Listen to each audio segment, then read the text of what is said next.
1941, the Ford of Canada Assembly Plant, Riverside Drive East, Windsor, Ontario, directly across the Detroit River from the American factories that inspired it. A station wagon rolls off the line. It has a polished wood body, glass windows on every side, a column-shift 3-speed gearbox, and a bench seat upholstered in artificial leather. It looks like a vehicle built to carry families to church on Sunday mornings. It looks like a country doctor's car. It looks like something that belongs parked outside a lakeside cabin in Muskoka, not in a war zone. It carried no armour. It mounted no weapons. Its body was made of hardwood and steel panels so thin, a rifle bullet would pass through both doors without slowing down.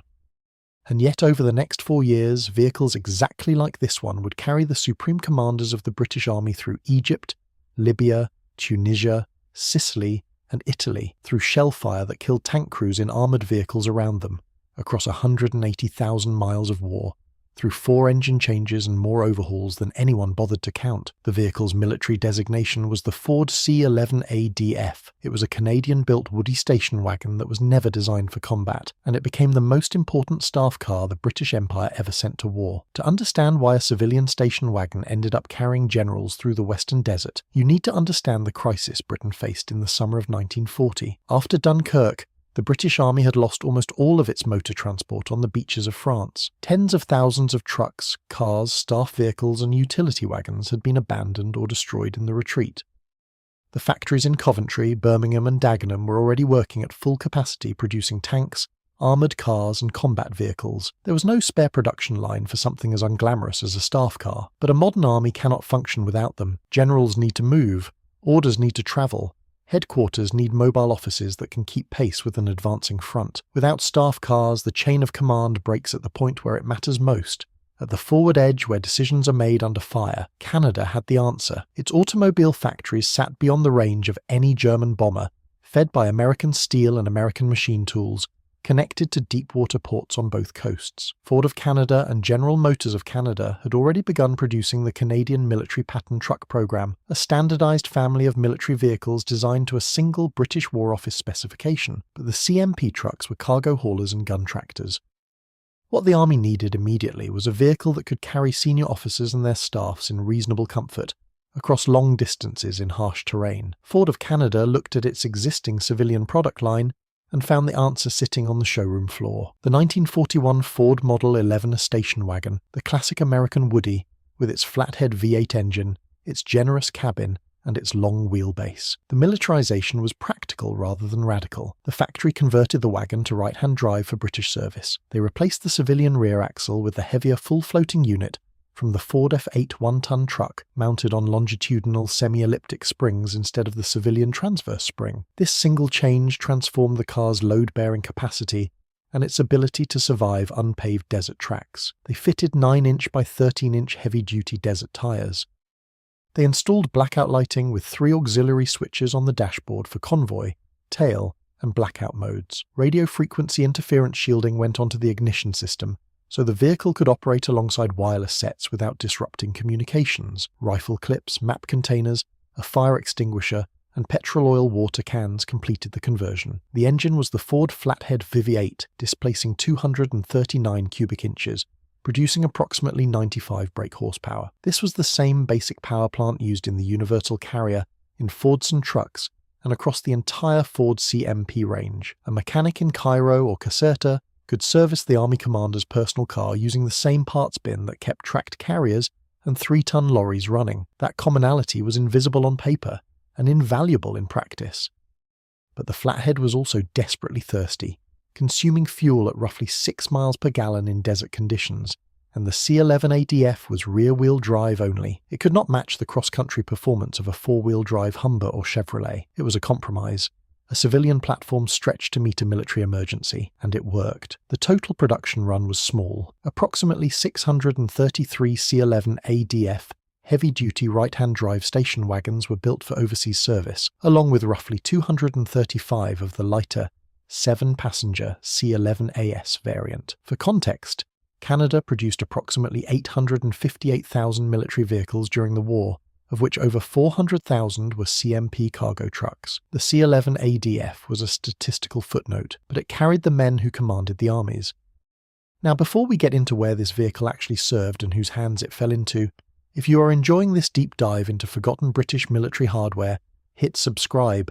It takes a second, costs nothing, and helps the channel grow. The C11ADF found its war in the Western Desert. Issued from 1941 to British 8th Army headquarters, corps and divisional commands, and Royal Ordnance workshops in Cairo and Alexandria, it filled the gap between civilian saloons that could not survive the sand and purpose-built four-wheel drive utilities that had not yet arrived in sufficient numbers. The vehicle was classified as a heavy utility car, and its primary role was straightforward: carry the brass, keep them moving, get them to the front and back again alive.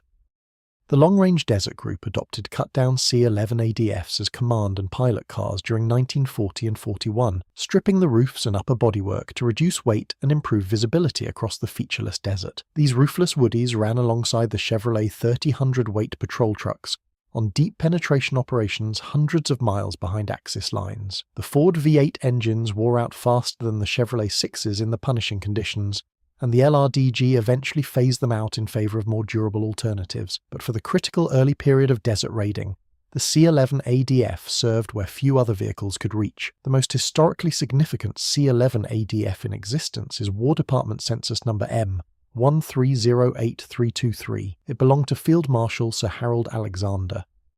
When Alexander arrived in Cairo on August 8, 1942, to take command as Commander-in-Chief Middle East, displacing General Auchinleck while Montgomery took 8th Army, workshops in Cairo cut the roof and pillars off a C11ADF, sealed the doors shut for structural rigidity, and handed the resulting open-top car to the new Supreme Commander. Alexander kept this vehicle for the rest of the war. It followed him from Egypt through Libya and Tunisia as commander of 18th Army Group. It crossed to Sicily and climbed the length of Italy as he led 15th Army Group. It was still under him when he became Supreme Allied Commander Mediterranean. The car accumulated 180,000 miles, 4 complete engine changes, and what the Canadian War Museum's guidebook described as numberless overhauls. Its tyres were replaced with captured German rubber. Its windscreen was swapped for Italian glass.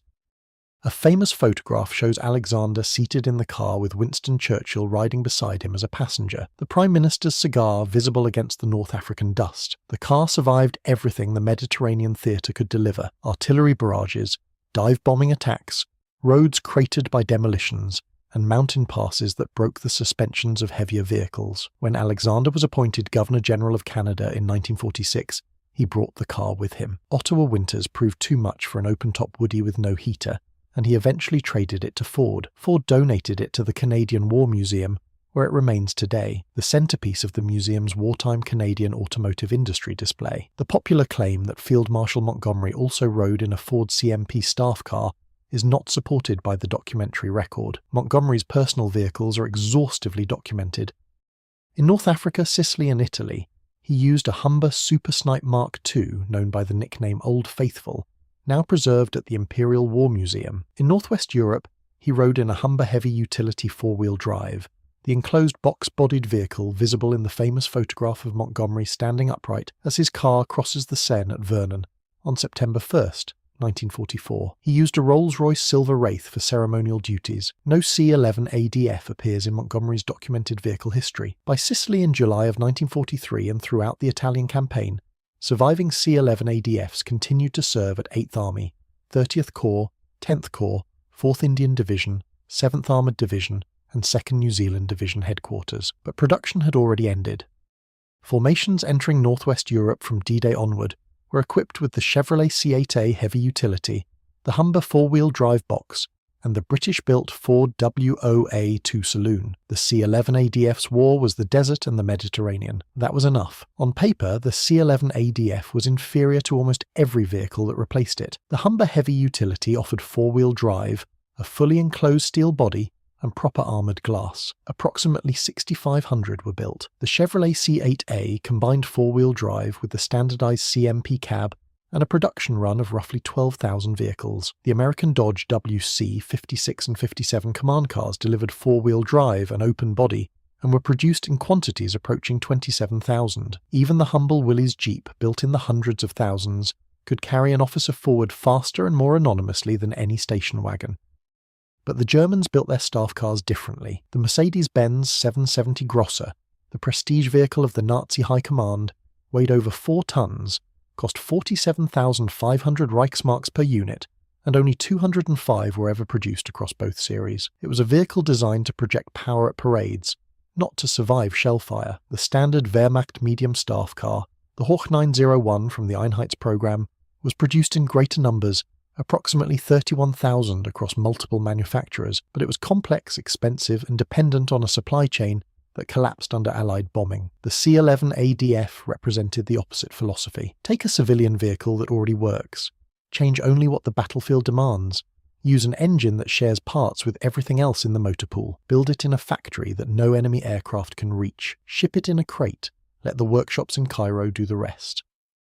It was not elegant. It was not brave. It was effective. Approximately 10 C11ADFs are estimated to survive worldwide. Alexander's car dominates the historical record from the Canadian War Museum in Ottawa. A restored 1941 example from the Nick Alexander Woody collection sold at auction in Monterey in August of 2009 for $71,500, though collectors noted it carried incorrect 16-inch wheels instead of the proper 9-inch by 13-inch desert tyres. At least one C11AS is under restoration in the United Kingdom. The Maple Leaf Up community maintains the definitive global registry of surviving Canadian military vehicles, and restoration efforts focus on the rotted hardwood bodies, the rare desert tyres, and the distinctive heavy-duty rear axle that separates the ADF from the lighter AS variant.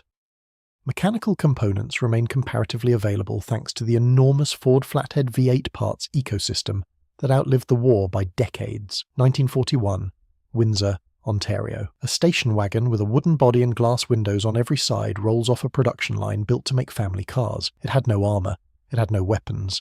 It had no four-wheel drive, no steel roof, no blackout glass, and no protection against anything larger than a stiff breeze. It was slower than a Humber, thirstier than a Chevrolet, and more fragile than a Jeep. It was rear-wheel drive in a war that demanded all four wheels pulling. And yet it worked. It worked in the sand dunes west of Alexandria. It worked on the coast road to Tobruk. It worked on the mountain switchbacks south of Cassino. It worked carrying the Supreme Allied Commander through 180,000 miles of war zones, through shellfire that killed men in armoured vehicles, across 4 countries, through 4 engines, on captured tyres and stolen glass. 633 were built. One carried the man who commanded every Allied soldier in the Mediterranean. That car still exists. It sits in Ottawa, its wooden body intact, its Ford flathead V8 silent, a family station wagon that went to war and never came home. That is not luck. That is the difference between what a vehicle was built for and what it was asked to do.